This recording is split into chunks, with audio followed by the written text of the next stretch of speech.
Now, I'm not saying don't buy a home. I'm just saying renting doesn't mean you're throwing money away.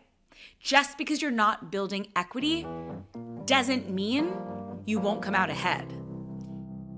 Who the f*** am I to tell you what to do with your money? My name is Priya Malani, currently managing millions of hardworking dollars.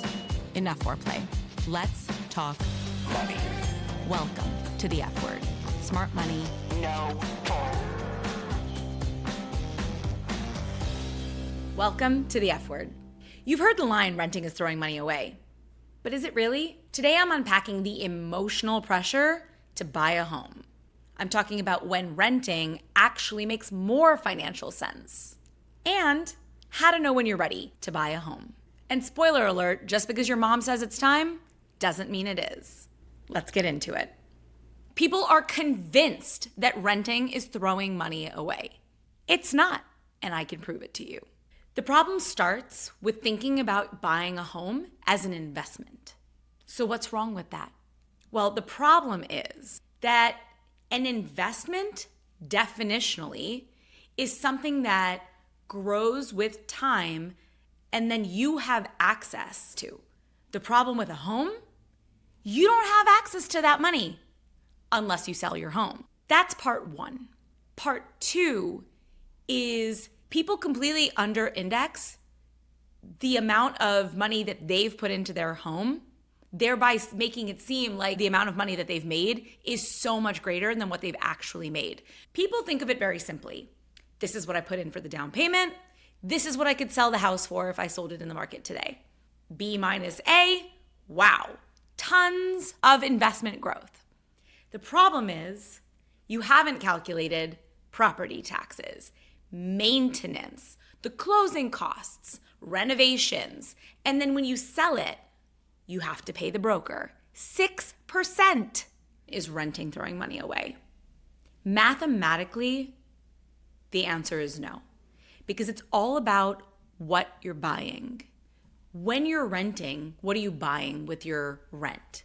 You're buying freedom, flexibility, and zero responsibility. I need a light bulb changed? I call my landlord. Too much hair in the bathtub? I call my landlord. Grass to mow? I don't have any. Lucky me. Now, I do tip well at the holidays. What I don't value is spending my time at Home Depot on the weekends because I need to get a new drain plug for my shower. What I don't value is spending $12,000 on a new roof. I value not having to deal with the fact that my patio floods, which I didn't know before I bought the home because the only time I ever saw it was when it was sunny outside. That's so real. Now, I'm not saying don't buy a home. I'm just saying renting doesn't mean you're throwing money away. Just because you're not building equity doesn't mean you won't come out ahead. That said, there are many people who buying a home makes perfect sense for. You like home reno projects. You are comfortable with whatever is needed to make sure your home stays in good condition. You don't see yourself going anywhere for the next 7+ years. You have a dog that needs a backyard. You have kids in a school district that you absolutely love. You have a job that you know isn't going anywhere and will allow you to afford the mortgage without any worry. Maybe you fall in love with a neighborhood, or maybe you fall in love with a home. You never want the risk of having to leave it. Oh, another very pragmatic reason to buy a home is because you're just sick of moving. With buying a home, those are risks you don't have to worry about.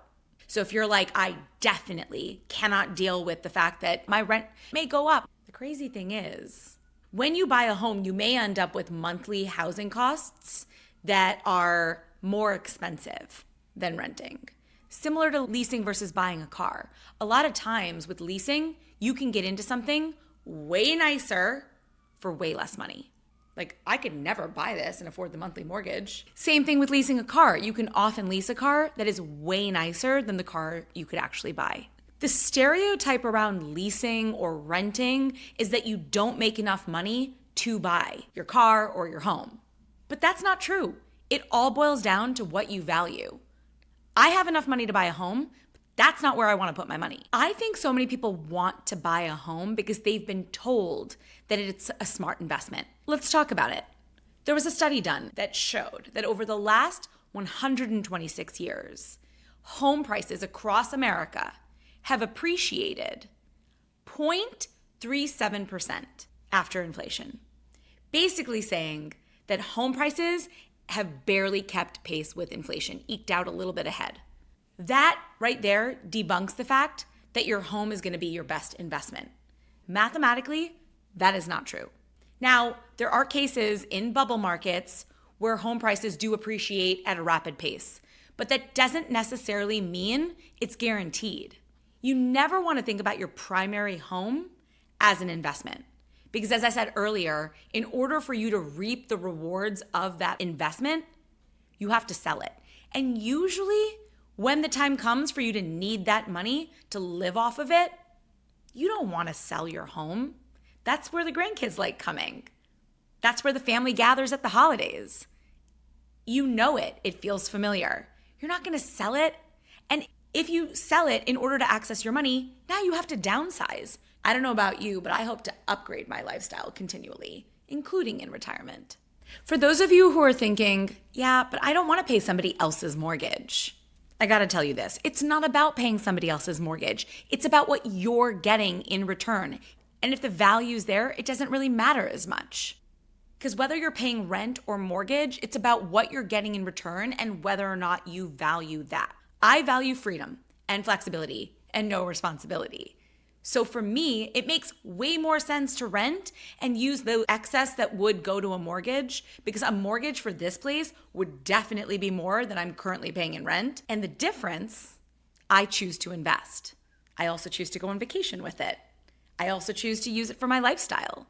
I have enough left over because my rent is lower and I have the freedom and flexibility that I can use that difference for other things I care about, like growing my money in the market and increasing my lifestyle, and not spending my weekends fixing things. Disclaimer, you could still rent, which I have done in the past, and owned a home that I put a renter in, and she paid my mortgage.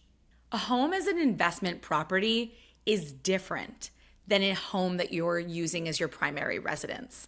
A home as your primary residence is almost never a good investment. A home as an investment property that you put a tenant in and they pay your mortgage, that's a totally different story and one that I'm not talking about today. So to be clear, I am talking about the fact that a home is not a good investment when it's your primary residence. If you're buying a home to put a tenant in it, totally different story. Our average client living in a big city, somewhere in their 30s, earning six figures, they're probably paying between $3,000 and $5,000 for their rent. And that's if they don't have a family. Is that crazy? No, I don't think so. If they're not in debt, still able to save for the things that they care about in the future, why shouldn't they? There's no hard and fast rule that 25 or 35% of your income has to go to your monthly household expenses. I think of it this way. If you love your home and you spend a lot of time there, you're probably going to spend more on it. But if you're out every night, you travel for work, or you're just enjoying your life and you spend less time at home, maybe you don't spend so much on it. It really boils down to where you want to spend your money and what suits your lifestyle best. The last thing you want to do is stretch to get into a home before you're financially ready and become house poor. I'll talk all about being house poor in another episode, but it's a common mistake I see because people feel the pressure of renting is throwing money away. So I just want to bust that myth. Renting is not throwing money away when it's for your primary home. Because what you're getting in return, you might value. And to lock yourself into a 30-year mortgage because you think it's a smarter investment, it just doesn't always turn out to be that way. Math doesn't always work. Don't fall victim to social media and the pressure of feeling like you have to say you bought a home just to put yourself in a situation where you are now locked into a 30-year payment and you didn't want that responsibility. It's such a huge responsibility to buy a home and comes with so many things that people never think about. I remember one client who was really excited to buy in California, and come to find out, she bought in a flood zone. And in the first year of owning, her basement flooded twice. She was like, I wish I never bought. Renting was so much easier. So that's one horror story, but I have countless others.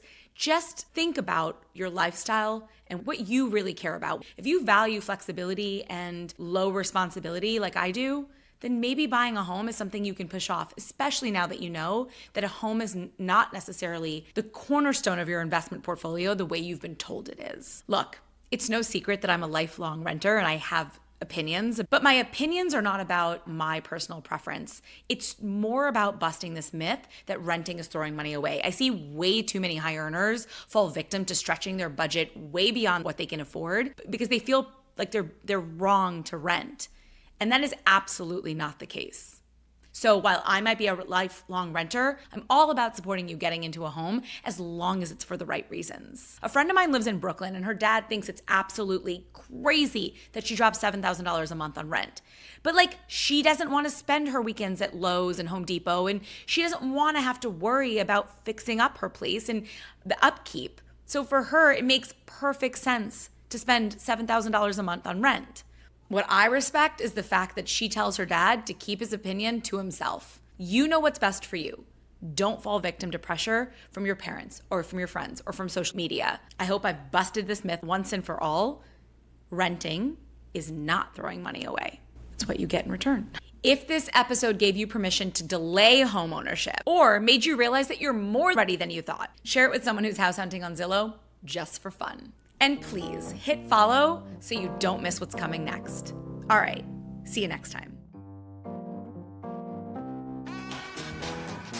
Thanks for listening to The F Word with Priya Malani. If you like what you heard, hit subscribe wherever you're listening and leave us a review while you're at it. We're approval junkies. Don't forget, you can find a ton of great resources, content, courses, and other freebies at stashwealth.com. Now, for the capital S stuff our lawyers want us to say. StashWealth is a registered investment advisor. Content presented is for informational and educational purposes only and is not intended to make an offer or solicitation for any specific securities, product, service, or strategy. Consult with a qualified investment advisor, that's us, before implementing any strategy. Investing involves risk, including the loss of principal. Past performance does not guarantee future results. There, we said it. Did I have that up?